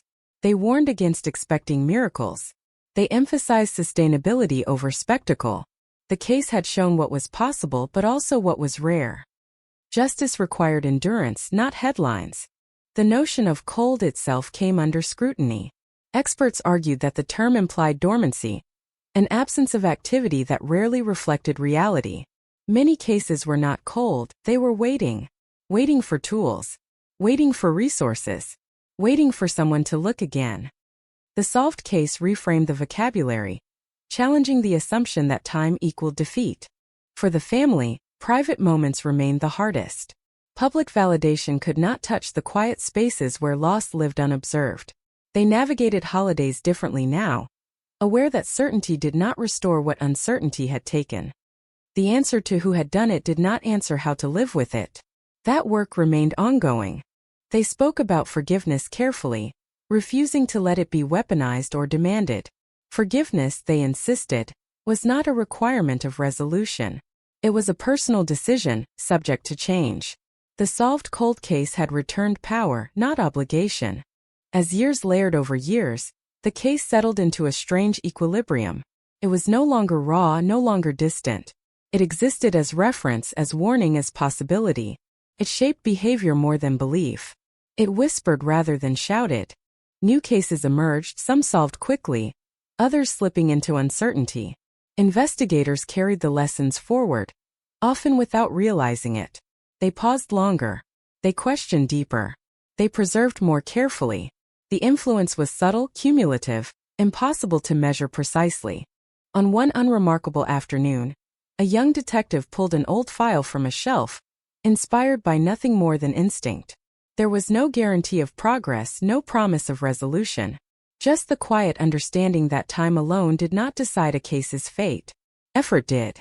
And in that moment, unseen and uncelebrated it, the legacy of the 1989 cold case lived again. Not as history, not as headline, but as discipline. As refusal.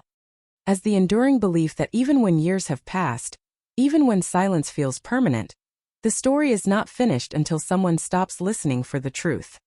The weight of the case settled into a quieter register, a pressure felt more than heard, guiding hands during moments that never made the news. It lived in the pause before a decision, in the instinct to verify one more time, in the refusal to close a file simply because the calendar demanded it. The solved cold case had become an internal compass, subtle but insistent, pointing toward patience in a world that prized speed. Inside interrogation rooms, detectives altered their posture. They spoke less. They listened more. The case had taught them that truth often leaked through hesitation, through the unscripted spaces between answers. They learned to let silence work, to resist the urge to fill it with authority. Silence, once feared, became an ally. The long years of waiting had proven its value. Supervisors noticed changes they could not easily quantify. Reports grew more precise. Assumptions were flagged explicitly instead of hidden behind confident language. When younger officers asked why, veterans pointed not to policy manuals but to memory. They spoke of how easily certainty had once closed doors, how confidence had hardened into blindness. The case had not rewritten rules. It had rewritten habits. Across the state, training academies incorporated the story into ethics discussions. Not as legend, not as victory, but as caution. Cadets were asked to imagine carrying a case for decades, to consider the cost of shortcuts, the burden of unresolved responsibility. The exercise was uncomfortable by design. It forced them to confront the reality that justice was not an event, but a process that could outlast careers. In laboratories, forensic analysts handled samples with renewed humility. The solved cold case had exposed how fragile evidence truly was, how dependent on care, context, and timing. Analysts resisted the temptation to overpromise. They learned to speak in ranges, in likelihoods, in careful language that honored complexity. Precision replaced bravado. Public expectations shifted in parallel. The community no longer demanded immediate answers with the same fervor. They demanded transparency instead. They asked how decisions were made, how evidence was preserved, how mistakes were acknowledged. Trust, once rooted in authority, now grew from accountability. The solved case had altered the terms of engagement. Journalists covering crime adapted as well. Sensationalism lost some of its currency. Long-form reporting gained ground. Writers traced timelines, examined systems, followed the slow arc of investigation, rather than the spike of violence. The case had taught them that the most consequential moments often occurred long after cameras left. For the family, the world's recalibration was distant but noticeable. They felt the shift when strangers spoke differently, with less curiosity and more respect. The case no longer belonged to public consumption alone. It had become a shared responsibility, handled with care rather than appetite. That change offered a measure of relief they had not anticipated. Yet the personal cost remained. There were nights when memory returned uninvited, when certainty did not protect against grief. They learned that resolution did not quiet the mind, it sharpened it. Images once blurred by uncertainty now carried clarity, and clarity brought its own ache. The solved cold case had answered one question while amplifying many others. In academic circles, debates intensified around the concept of delayed justice. Scholars argued about deterrence, about closure, about the psychological toll of waiting. The California case featured prominently, its timeline dissected, its outcomes measured. No consensus emerged. The case resisted simplification, refusing to serve as proof for any single theory. Policymakers faced similar resistance. Funding increased, but expectations remained contested. Some argued that resources should prioritize current crimes. Others insisted that unresolved cases represented a moral debt. The solved cold case hovered over these debates, a reminder that neglect had consequences measured not only in numbers, but in years of unresolved harm. Within the department, a quiet ritual emerged. Once a year, a meeting was held with no agenda beyond review. Old cases were named aloud. Files were touched. Possibilities discussed without pressure. The ritual was not about solving everything. It was about refusing amnesia. The solved case had taught them that forgetting was the first failure. Technology continued its advance, promising efficiency, reach, speed. Yet those who had lived through the case treated these promises cautiously. They remembered how easily tools could become substitutes for thought. The lesson was carried forward deliberately. Innovation was valuable only when paired with skepticism. In neighborhoods touched by unresolved crimes, the ripple effects of the solved case were uneven. Some families felt renewed hope. Others felt renewed frustration. The difference often lay not in outcomes, but in communication. Where departments engaged openly, hope felt grounded. Where silence persisted, optimism curdled into resentment. The case had taught that process mattered as much as result. Retired officers, now far from daily demands, reflected on the case with surprising tenderness. They spoke about the person they had been when it began, about how certainty had felt like competence, how doubt had felt like weakness. Time had reversed those definitions. Doubt, they realized, had been the more honest companion. The perpetrator's story continued to recede, stripped of mystery, reduced to record. There were no follow-up revelations, no hidden chapters. The absence of spectacle disappointed some, but it affirmed something essential. The case had never been about fascination. It had been about responsibility delayed, then reclaimed. In the city's collective memory, the case became less about fear and more about vigilance. Parents taught children awareness without paranoia. Community groups emphasized connection over suspicion. The solved cold case had shown that danger did not always come from the unknown. It often arrived disguised as familiarity. As seasons turned, anniversaries passed quietly. There were no formal commemorations. Instead, remembrance surfaced in small gestures. A note left at a desk, a moment of silence during a meeting, a story told softly to someone new. The absence of ceremony felt appropriate. The case resisted closure in the theatrical sense. New detectives joined the force, carrying no personal memory of the crime. They learned about it as history filtered through policy and narrative. Yet even for them, the case carried weight. It represented a standard, a reminder that effort was owed not only to the present, but to the past. In moments of fatigue, when cases piled up and progress felt slow, someone would mention the 1989 file. Not as a reproach, not as pressure, but as reassurance. It became shorthand for persistence, for the idea that time did not invalidate commitment. The city itself bore the marks quietly. It moved forward without erasing what had shaped it. Streets were renamed, buildings renovated, populations shifted. Yet the undercurrent remained, a shared understanding that absence left traces, that silence carried stories. And as the years continued their steady advance, the solved cold case settled into its final role, not as conclusion, not as triumph, but as reminder. A reminder that justice was not bound to immediacy, that truth could endure neglect, and that responsibility, once accepted, did not expire. The case had ended on paper, but its influence persisted, guiding choices made far from cameras, in rooms where patience mattered more than applause, and where the quiet decision to keep looking was in itself an act of faith.